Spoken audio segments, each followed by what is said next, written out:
All right. Hello, everybody. I'm on my way home from church. Had a good meal. Getting ready to get home and do some cartooning.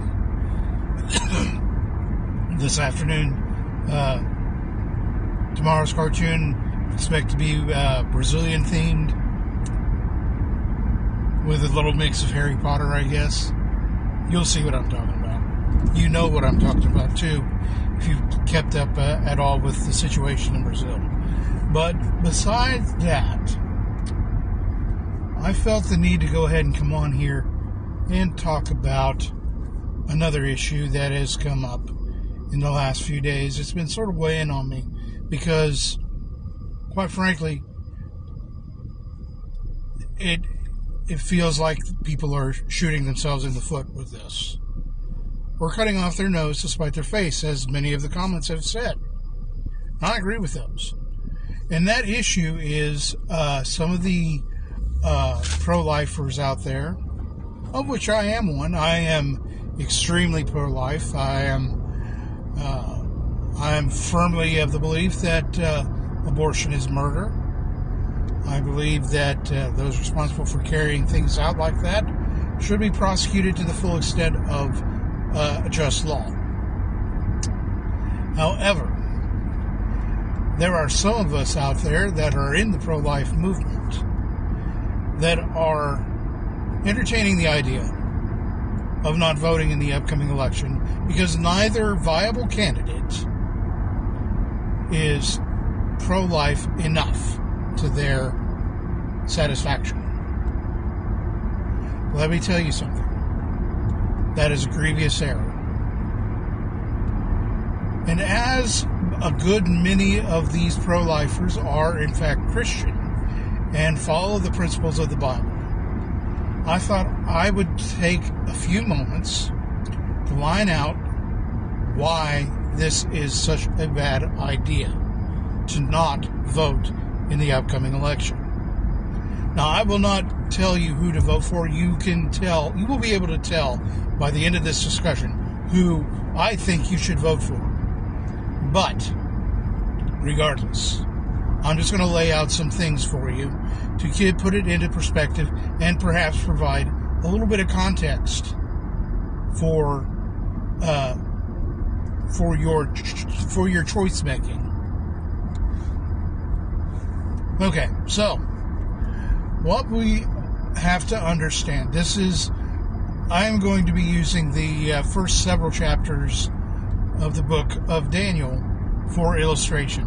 I'm not going to read them to you. I am, in fact, driving at the moment, so I am not going to read it to you.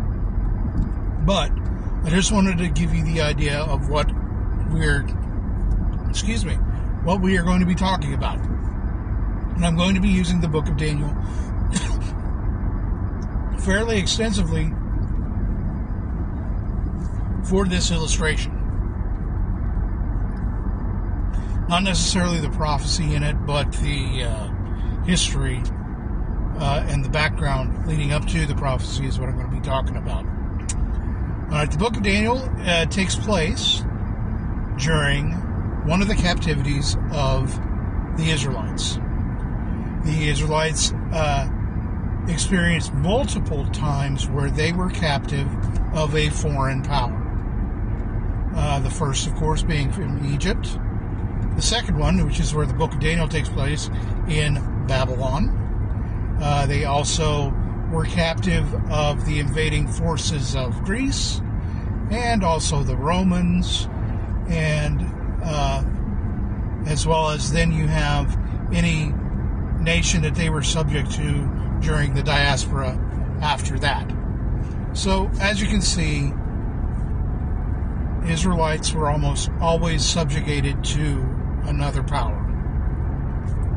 And a good thing, and something else that you can look at with that is we, as Christians, are also subject to another power.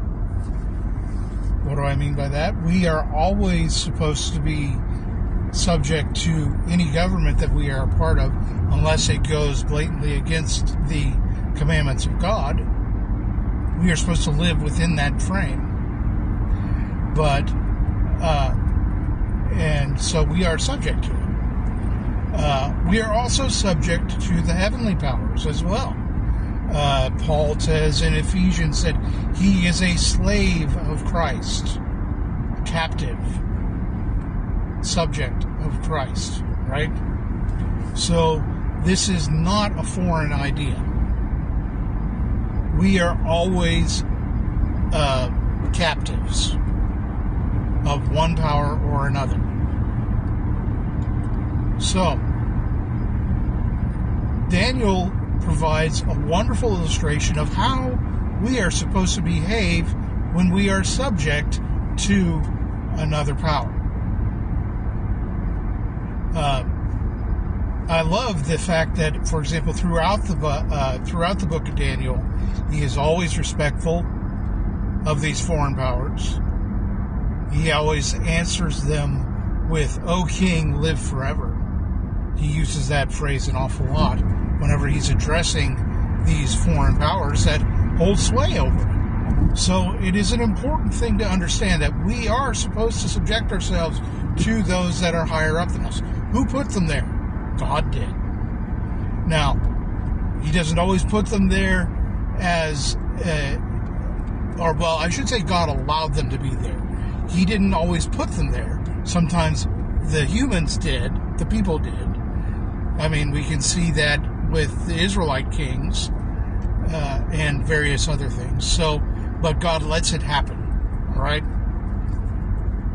So, anyway, like I was saying, though, Daniel lived throughout the entire captivity of the Israelites under the kingdom of Babylon. The Israelites were in captivity for a certain amount of time. I can't remember off the top of my head how much it was. But Daniel served 4 kings in that time. There was Nebuchadnezzar, there was Belshazzar, Darius, and Cyrus. Now, you could say 2 of those kings were good. One of those kings was a dupe, and the other king was blatantly evil.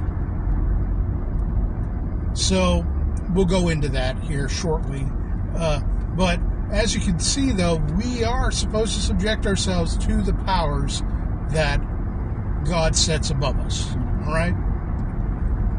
Now, whether or not they are holy men remains to be seen. One of those 4 kings actually was saved. Nebuchadnezzar was saved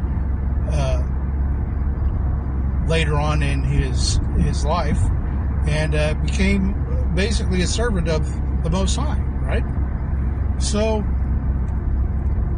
anyway, but one of those kings, Belshazzar, blatantly defied God by using the temple vessels in tributes to false gods, didn't he? And that's an important part to understand. He was an active participant in the defiling of the sacred vessels. Cyrus, I'm going to skip Darius. Darius was the dupe. But Cyrus, who by all accounts was not a man of God, did God's will. He worked towards God's ends by releasing the Israelites out of their captivity. But by all accounts, historically, I believe Cyrus was Zoroastrian, so he is unique in that he was not a saved man, but he did God's will. All right? So he worked towards God's ends to a beneficial ending. All right? But there's no record of him ever being saved. Got to remember that. So, anyway, then we come back to the upcoming election. All right? We have two choices that are viable in this upcoming election. Neither one of them are perfect. We know that. But here's the thing. While one of them is not perfect, the other one actively works towards vile ends that we find an abomination. So we need to keep that in mind whenever we say that we are not going to vote. Because a non-vote is actually a vote for the opposite person. All right? Now, so we have our choice. Before us are Cyrus, who gives us some freedoms. For example, having the states decide whether or not abortion is allowed in that state. Then we have Belshazzar, whose party had a van that killed, that we know of, 25 children.